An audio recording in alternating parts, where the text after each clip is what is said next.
हम लोग पिछली क्लास में पढ़े थे राउल्ट का नियम, और राउल्ट के नियम पर आंकिक प्रश्न हल कर चुके हैं लल्ला। अब जो पढ़ना है वो पढ़ना बाकी है, राउल्ट के नियम किस पर अप्लाई अलग अलग होते हैं, उन सभी चीजों पर पढ़ना है ध्यान से समझकर, ठीक है। जैसे पहला नंबर पढ़ा जाएगा आगे, उसी में अवाष्पशील, हेडिंग डालो,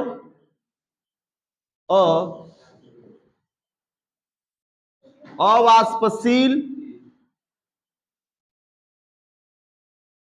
पदार्थ के लिए राउल्ट का नियम, अवाष्पशील पदार्थ के लिए राउल्ट का नियम,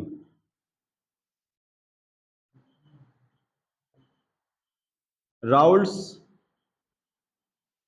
लॉ फॉर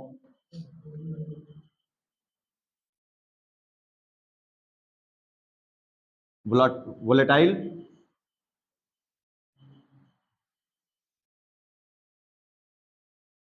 सॉल्यूट।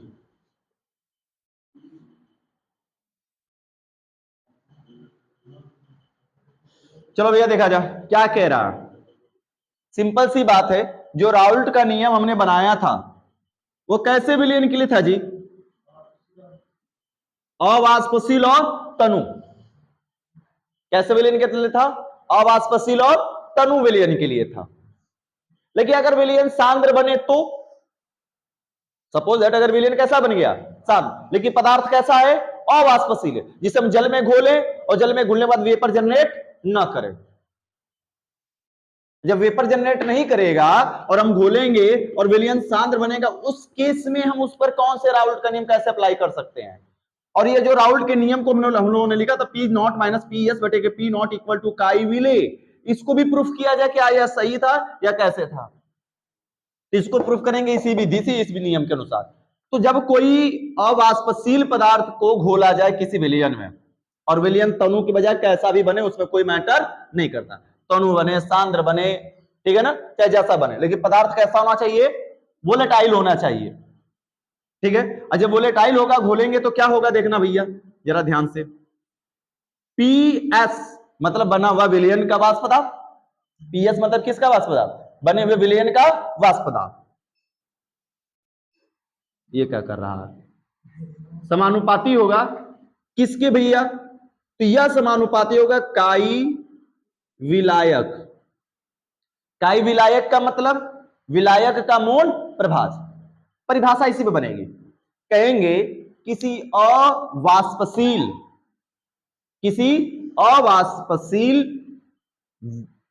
अवाष्पशील पदार्थ से मिलकर बने हुए विलयन का वाष्प पदार्थ, किसी अवाष्पशील पदार्थ से मिलकर बने हुए विलयन का वाष्प पदार्थ, उसके विलायक, जो इसमें विलायक होगा, विलायक के मोल प्रभाज के क्या होता है? समानुपाती होता है। फिर से रिपीट करते हैं, किसी अवाष्पशील पदार्थ से मिलकर बने हुए विलयन, जो विलयन बनेगा उस विलयन का वाष्प पदार्थ जो होगा उसके विलायक के मूल प्रभाज के क्या हो जाएगा? समानुपाती हो जाता है, ठीक है। तो भैया यहां पे सीधी सीधी मामला हो रहा है, पीएस समानुपाती काई विले, और जैसे यहां पे समानुपाती का चिन्ह हटाते नियतांक लगता है, हर बार नियतांक के लगाते हैं, लेकिन अपन नियतांक के न लगाकर जो इसमें विलय घुला पड़ा है उसका वेपर प्रेशर लगाएंगे, विलायक का वेपर प्रेशर पी नॉट और काई विलायक, जहां पी नॉट क्या है भैया? विलायक का वाष्प दाब, विलायक का वाष्प दाब है, सबको पता है। यहां पे यह समीकरण नंबर 1 बनाकर रोकते हैं। अतः हम जानते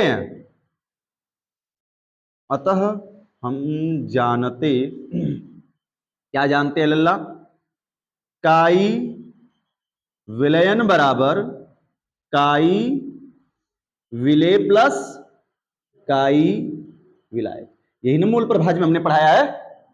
जब हम लोग मूल प्रभाज पढ़ रहे थे तो हमने क्या बताया था उसमें कि विलयन का मूल प्रभाज विलय प्लस विलायक के मूल प्रभाज के योग के क्या होता है? बराबर होता है। हो गया। लेकिन हमने एक बात बताई थी, स्थिति याद होगा कि इसका मान 1 होता है एक अंगी विलयन के लिए। कैसे विलयन के लिए? एक अंगी विलयन यदि होगा यदि एक अंगी विलयन हो तो, यदि विलयन एक अंगी हो तो क्या होगा, जो काई विलयन है ना, काई विलयन का मान हमेशा कितना होता है, एक। अब कहोगे सही नहीं समझ में आया, काई विलयन का मान एक कैसे हो गया। चलो एक बात बताना हमको, काई विलय बराबर क्या जानते हो, n upon small n plus capital N ना, होता है कि नहीं। और काई विलायक बराबर क्या होता है, कैपिटल एन बटा small n plus capital N होता है। इन दोनों के मान को थोड़ा इस फार्मूले में रखकर बताओ कि विलयन का मान कितना आएगा। इन दोनों के मान को इसमें पुट अप करके बताओ कितना मान आ जाएगा।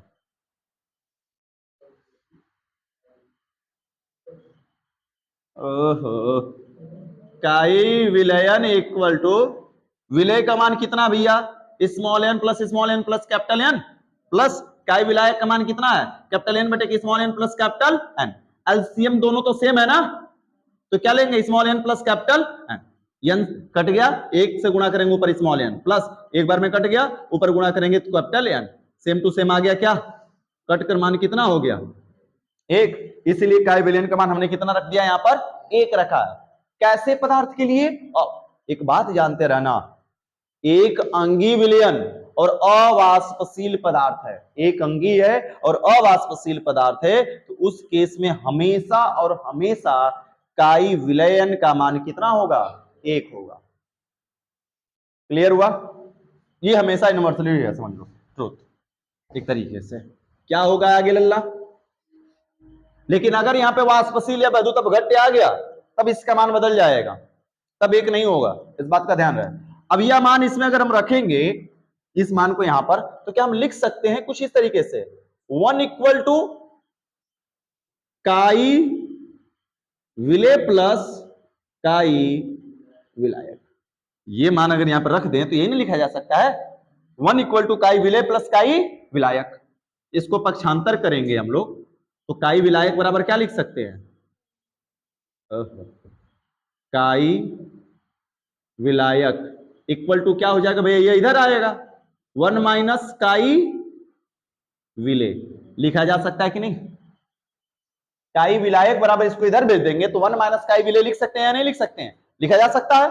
अब यह मान उठाकर किसमें रख दें, समीकरण 1 में, तो कहेंगे समीकरण 1 में मान रखने पर, रखो लल्ला फटाफट, क्या लिख सकते हैं, P S equal to P naught, कोष्टक में काई विलायक की जगह पर कितना रख रहे हैं, 1 माइनस काई विलय, हो गया। भेज दो इधर, पी एस बटे के पी नॉट लिख सकते हैं, नहीं लिख सकते हैं, इक्वल टू 1 माइनस काई विलय। मामला क्लियर हुआ।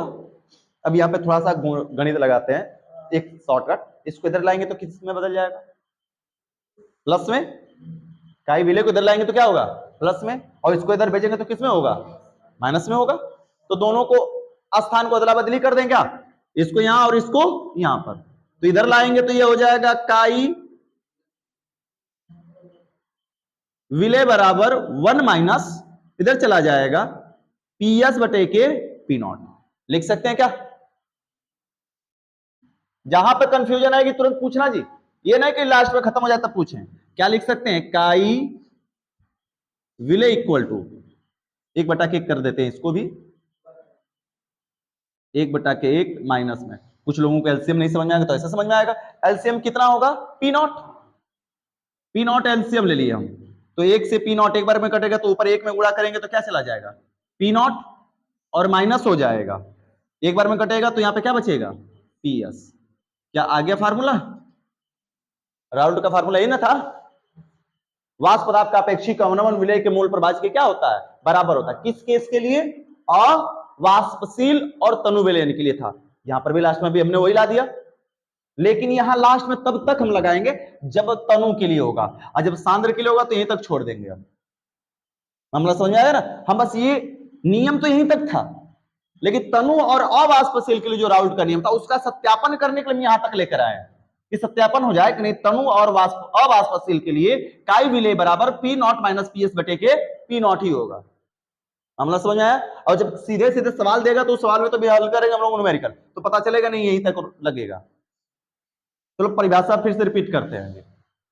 क्या होगा? कहेंगे कि किसी अवाष्पशील विलेय पदार्थ से मिलकर बने हुए विलयन, किसी अवाष्पशील पदार्थ से मिलकर बने हुए विलयन का वाष्प पदार्थ उसके विलायक के मोल प्रभाज के समानुपाती होता है।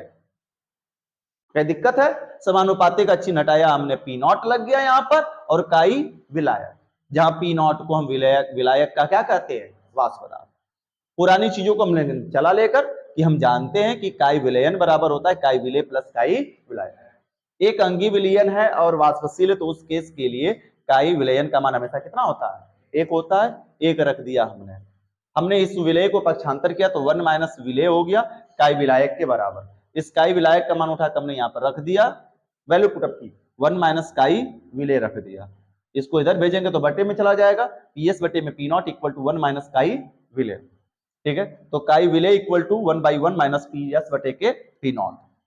एलसीएम उन्होंने ले लिया पी नॉट, और पी नॉट माइनस पीएस हो गया और काई विलेय हो गया। मामला क्लियर समझ में आ गया? चलो जी लिखा जा, देखो लिखो फटाफट परिभाषा देखो, बोले देखो, अवाष्पशील पदार्थ, अवाष्पशील पदार्थ से मिलकर बने हुए विलयन का वाष्प पदार्थ, अवाष्पशील पदार्थ से मिलकर बने हुए विलयन का वाष्प पदार्थ, मिलकर बने हुए विलयन का वाष्प पदार्थ विलायक के मूल प्रभाज के, विलायक के मूल प्रभाज के, विलायक के मूल प्रभाज के समानुपाती होता है,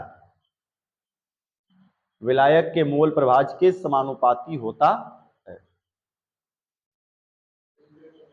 अवाष्पशील पदार्थ से मिलकर बने हुए विलयन का वाष्प पदार्थ विलायक के मूल प्रभाज के समानुपाती होता है। हो गया जी? चलो डेरिवेशन हो गया, यहां से यहां तक पूरा डेरिवेशन उतारो जल्दी से। इसका डिफिनीशन तुम लोग बताओगे?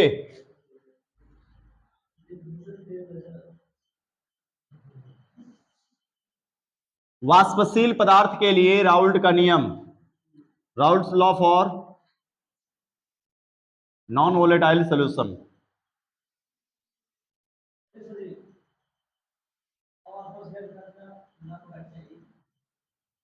ये वाष्पशील नॉन वोलेटाइल कहा जाता है। चलो भैया देखा जाए परिभाषा, चलो बताओ जी, कोई हमको परिभाषा बता दे फटाफट। यहां पर हमने लिख दिया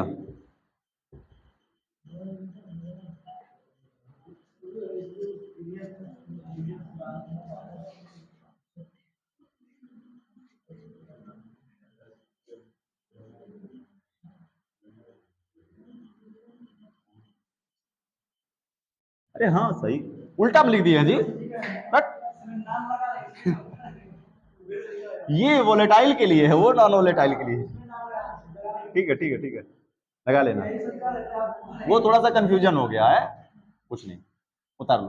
पहले हम इसका कराते उसका बाद में हो गया था, इसी वजह से दिक्कत आ गई। वहां पे आगे वाले में नॉन लगा लेना, इसमें वोलेटाइल क्यों लिया?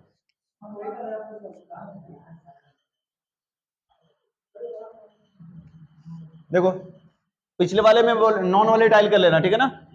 अवाष्पशील है, ये वाष्पशील के लिए वोलेटाइल सोल्यूशन है। थोड़ा सा मिस्टेक हो गया था, हो जाता है कभी कभी, छोटे छोटे शहरों में बड़ी बड़ी बात है। फोन आ रहा है, ये फोन वाले लोग फोन करके ना हमारा गेम बता। चलो भैया देखते हैं, पीएस समानुपाती काई विलय क्या होगा भैया? जरा एक बात बताना यहां पर मैं, पीएस समानुपाती काई विलयन के लिए परिभाषा अगर बनाया जाए वाष्पशील के लिए, मतलब ऐसा पदार्थ हम घोलें जो केवल वाष्प जनरेट करे लेकिन अपने आयनों में न टूटे। देखो अवाष्पशील के लिए नियम अलग था, वाष्पशील के लिए अलग है। लेकिन वैद्युत अपघट्य की जब बात आ जाएगी, जब जाकर आयनों में टूट जाएगा, तो उसके लिए अलग नियम लगना शुरू हो जाएगा, क्योंकि उसमें क्वांटम गुणांक आ जाता है उस समय। ठीक है, तो हम केवल ऐसा ले रहे हैं जो वेपर जनरेट करेगा, न कि अपने आयनों में टूट जाए। वेपर जनरेट करेगा ना कि वो अपने आयनों में टूट जाए, इसलिए हम ऐसे पदार्थ का अप्लाई करेंगे या लेंगे, सिंपल सा। ठीक है, तो क्या होगा बताना भैया। पदार्थ को घोला गया, लेकिन पदार्थ कैसा है, वाष्पशील है। जब वाष्पशील है तो बोलेंगे कि वाष्पशील पदार्थ से मिलकर बने हुए, वाष्पशील पदार्थ से मिलकर बने हुए विलयन का वाष्प दाब, यानी बनेगा तो वो तो विलयन बनेगा ना, पीएस। विलयन का वाष्प दाब विलयन के मोल प्रभाज्य के क्या होता है, समानुपाती होता है। वहां पे किसके समानुपाती था अवाष्पशील के लिए, विलायक के, लेकिन यहां पे किसके समानुपाती हो गया, विलयन के लिए, क्योंकि पूरे विलयन में वेपर जनरेट कर देगा यह जाने के बाद, इसलिए पूरे विलयन के मोल प्रभाज्य के क्या होगा, समानुपाती होगा। और सबको पता है कि पीएस पी नॉट काई विलयन, पी नॉट लगेगा, समानुपाती का चिन्ह हटेगा, जहां पे नियतांक के जैसे ही कार्य करता है, लेकिन किसका पीएस है, पी नॉट, पी नॉट विलायक, विलायक का वाष्प दाब है। किसका वाष्प दाब है, विलायक का वाष्प दाब है। सबको पता है भैया कि काई विलयन बराबर क्या होता है, काई विले प्लस काई विलायक। क्या यहां पर काई विलयन का मान एक रखेंगे, क्या एक रख पाएंगे, नहीं, हमने केवल एक ही केस बताया एक रखने का। कौन से केस में, जब अवाष्पशील हो और विलयन कैसा हो, एक अंगी हो। वाष्पशील और विलयन एक अंगी है तो उस समय काई विलयन का मान कितना होता है, हमेशा एक हो जाता है। और उसके बाद अगर वाष्पशील आ गया, वैद्युत अपघट्य का आ गया पदार्थ, तो उसमें काई विलयन का मान कभी एक नहीं हो सकता। तो मतलब इसके जगह पर समीकरण नंबर 1 में हम ये पूरा मान रख सकते हैं क्या, तो कहेंगे समीकरण 1 में मान रखने पर, जब रखा जाएगा तो क्या बन जाएगा, PS equal to P naught, और यह हो जाएगा काई विले प्लस काई विलायक, काई विले प्लस काई विलायक। जब रखिएंगे हम लोग तो क्या हो जाएगा बताना लल्ला, अंदर मल्टीप्लाई कर सकते हैं हम लोग हैं इसका, तो लिख सकते हैं PS is equal to P naught chi विले प्लस पी नॉट काई विलायक। लिख सकते हैं कि नहीं लिख सकते हैं, PS is equal to P naught chi विले प्लस पी नॉट काई विलायक लिखा जा सकता है। यहां पर यह फार्मूला बनकर तैयार हो गया, या इसी को कुछ ऐसे भी हम लिख सकते हैं, PS is equal to P naught chi A, मतलब पहले पदार्थ का मोल प्रभाज्य, और plus P naught chi B, plus अगर 3 पदार्थ या 4 पदार्थों से मिलकर बना है, द्विअंगी त्रिअंगी चार अंगी पदार्थ है। द्विअंगी का मतलब क्या हुआ, एक जल और एक कोई और, चीनी हो गया, उसी में जल है चीनी है यूरिया भी डाल दिया हमने, तो कितना हो गया 3, तो उसमें पुनः क्या आ जाएगा, पी नॉट काई सी। मामला समझ आ गया, ये बढ़ता चला जाता है। तो इस प्रकार से भी हम लिख सकते हैं, पहले पदार्थ का मोल प्रभाज्य और ये दूसरे पदार्थ का मोल प्रभाज्य। ये आया किसके लिए फार्मूला निकल के आया भैया, वाष्पशील पदार्थ के लिए राउल्ट का नियम। इन सब पर अंकित प्रश्न आए हुए पेपर में, लेकिन बहुत कभी कभी आते हैं। ये डेरिवेशन तो नहीं आता है, बहुत कम डेरिवेशन भी आज तक देखने को नहीं मिला है, सिंपल सा राउल्ट का नियम देखने को मिला है, लेकिन इन पर अंकित प्रश्न आते हैं कभी कभी।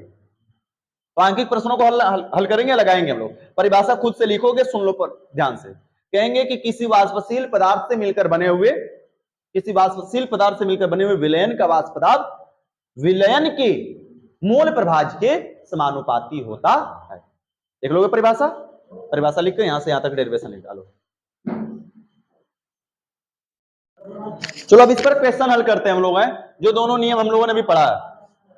ठीक है, सबसे पहले देखो फार्मूला पता नहीं चलता है जी कि किस फार्मूले पर लगेगा, गिवन वैल्यू लिखो, सारा का सारा कुछ क्लियर हो जाएगा।